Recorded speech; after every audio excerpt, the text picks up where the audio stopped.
Hello friends, আজকে আমরা দেখাবো লাল রুই আর ব্ল্যাক কাপ। আমাদের মার্কেটে আমি বিক্রি করছি নিজস্ব মাছ। এই যে দেখেন,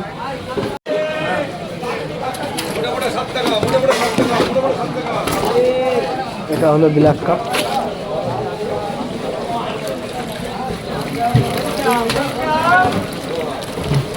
এই মাছটা পিসে বিক্রি হয়।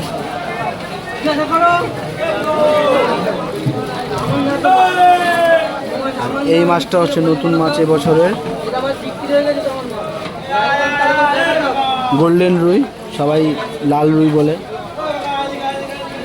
এই যে দেখেন, এই মাছটা পিসে বিক্রি হয়।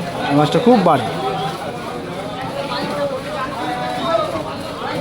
এই যে দেখে নেন, যদি কাউকে লাগে ব্ল্যাক কাপ বা গোল্ডেন রুই তাহলে আমার সাথে যোগাযোগ করেন। যদি কাউকে লাগে এই মাছটা তাহলে আমার সাথে যোগাযোগ করেন। আমি এই মাছটা প্যাকিং করে বাসে তুলে দেবো, বা দূরে যদি মাছ যদি পাঠাতে হয় তাহলে বাগপাটির থেকে বাগপাটি করে দেবো, বা গাড়ি করে যদি মাছ যায় তাহলে গাড়ি করে দেবো। যদি কাউকে লাগে তাহলে আমার সাথে যোগাযোগ করেন, আর চ্যানেলটা সাবস্ক্রাইব করেন যদি ভিডিওটা ভালো লাগে। ধন্যবাদ, টাটা।